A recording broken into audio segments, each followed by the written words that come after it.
Ngày nay em chẳngធ្វើ vlog ខ្ញុំទៅ Wi-Fi usually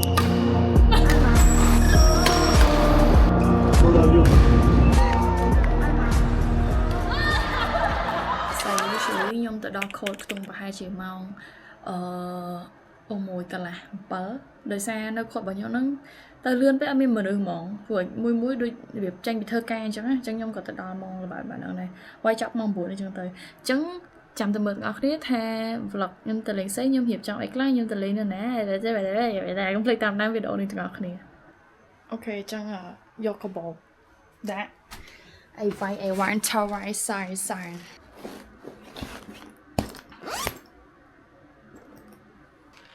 Okay, ready, let's go!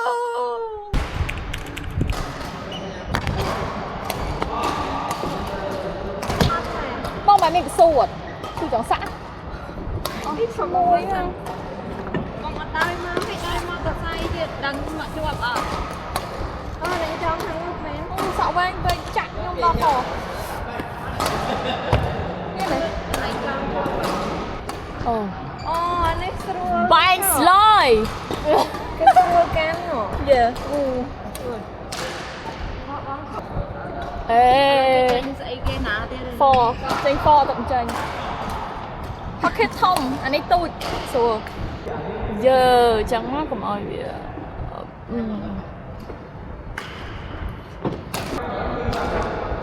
ខោប៉ាលើហូបអូទៀតបានហូបទាំងជូឥឡូវហ្វុងសិន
បាយញ៉ាំចូល